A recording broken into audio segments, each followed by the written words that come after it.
विद्यार्थी मित्रों नमस्कार।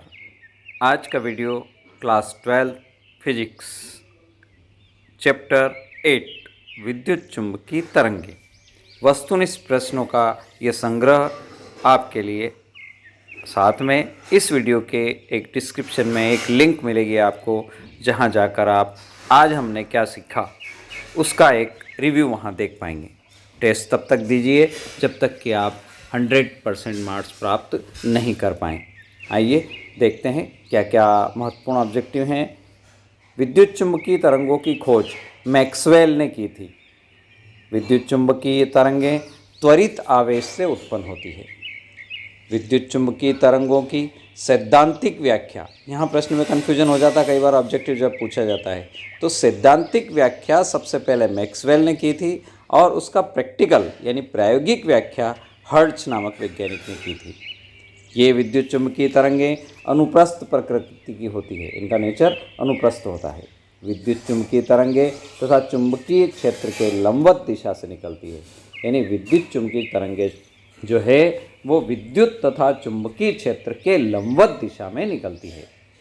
विद्युत चुंबकीय तरंगों में सबसे अधिक आवृत्ति, यहाँ भी ऑब्जेक्टिव में कई बार प्रश्न आवृत्ति और तरंगदैर्घ्य के बीच में पूछा जाता है, तो ध्यान रखें सबसे अधिक आवृत्ति गामा के तरंगों की होती है और सबसे कम रेडियो तरंगों की आवृत्ति होती है। दृश्य प्रकाश जिसमें हम किसी वस्तु को देख पाते हैं, इसकी तरंगदैर्घ्य की परास यानी लिमिट 4000 एंगस्ट्रॉम से 7900 एंगस्ट्रॉम तक होती है।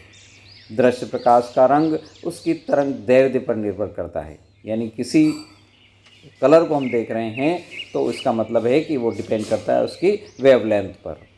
लाल रंग की तरंगदैर्घ्य सबसे अधिक तथा बैंगनी रंग की तरंग सबसे कम होती है। तरंगदैर्घ्य जो होती है बैंगनी रंग की वो सबसे कम होती है। गामा किरणों का उपयोग कैंसर के उपचार में किया जाता है। शरीर में टूटे हुए हड्डी क्रिस्टल की संरचना ज्ञात करने में एक्स किरणों का उपयोग किया जाता है। पराबैंगनी किरणों का उपयोग रोगों के कीटाणुओं को मारने में, फिंगरप्रिंट की जांच करने में और शुद्ध ज्वेलरी का पता लगाने में, यानी जो ज्वेलरी है वो प्योर है या नहीं ये पता लगाने में पराबैंगनी विकिरणों का उपयोग किया जाता है। अब बात करते हैं अवरक्त किरणों का उपयोग, यानी अवरक्त किरणों के उपयोग में रात्रि में फोटोग्राफी में, रोगी है उसके अंगों को सिकाई करने में यानी हीट देना हो तो, और कोहरे में संकेत भेजने में भी उपयोग किया जाता है। और ये ऑब्जेक्टिव कई बार पूछा जाता है। प्रकाश तरंग की आवृत्ति 10⁻14 हर्ट्ज की कोटि की होती है, 10⁻14 हर्ट्ज। प्रकाश तरंगदैर्घ्य 10⁻⁻7 कोटि की होती है, यानी ऊपर हमने आवृत्ति की बात करी और नीचे बात करी वेवलेंथ की। अवरक्त तरंगों को ऊष्मीय किरण भी कहते हैं, क्योंकि इन्हीं के कारण हमें गर्मी महसूस होती है।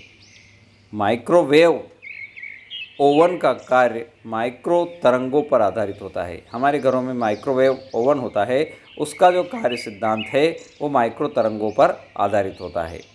सबसे अधिक भेदन क्षमता गामा जो किरणें होती है उसकी सबसे अधिक भेदन क्षमता होती है। विद्युत चुंबकीय तरंगे विद्युत तथा चुंबकीय क्षेत्र से अविक्षेपित रहती है, ध्यान रखना अविक्षेपित होती है। विद्युत चुंबकीय तरंगे अनावेशित कणों से मिलकर बनी होती है, यानी जिस कण से बनी है वो अनावेशित होता है। सभी तरंगों के बारे में इसी प्रकार के हम जानकारी यहाँ आपको दे रहे हैं। सभी तरंगों के जो वैज्ञानिकों के नाम है वहाँ पर भी आपको अपना ध्यान फोकस करना चाहिए। एक आध बार ये पूछा भी गया है। ओजोन परत पराबैंगनी विकिरणों को अवशोषित कर लेती है। ओजोन जो किरण होती है वो पराबैंगनी विकिरणों को अवशोषित कर लेती है। आयन मंडल रेडियो तरंगों की प्रसारण में महत्वपूर्ण भूमिका निभाता है। कई बार परीक्षा में पूछा जाता है कि रेडियो तरंगों का प्रसारण कहाँ होता है, तो आयन मंडल में होता है। माइक्रो तरंगों के प्रसारण के लिए कृत्रिम उपग्रह स्थापित किए जाते हैं। ओजोन परत समताप मंडल के ऊपर स्थित होती है। ओजोन परत जो होती है वो समताप परत के ऊपर स्थित होती है। और अब बात करते हैं, आगे बढ़ते हैं। एरोप्लेन यानी हवाई जहाज समताप मंडल में उड़ते हैं। मौसम संबंधी घटनाएं क्षोभ मंडल के कारण घटित होती है, यानी क्षोभ मंडल में घटित होती है। ये सारे ऑब्जेक्टिव का संकलन हमारे आदरणीय सर श्री राकेश पालीवाल सर ने भेजा है और मैंने सिर्फ आपके लिए आवाज़ दी है और क्विज़ बनाया है, तो आप इसका उपयोग करें, अपने साथियों को भी जानकारी दें। साथ ही में इसके आपको जो ऊपर आई बटन में एक वीडियो दिख रहा है उसको भी देखें, वो सारी परतों के बारे में उसमें जानकारी दी गई है। आप अंत तक आपने वीडियो देखा, बहुत बहुत धन्यवाद। ओके, जय जिनेंद्र।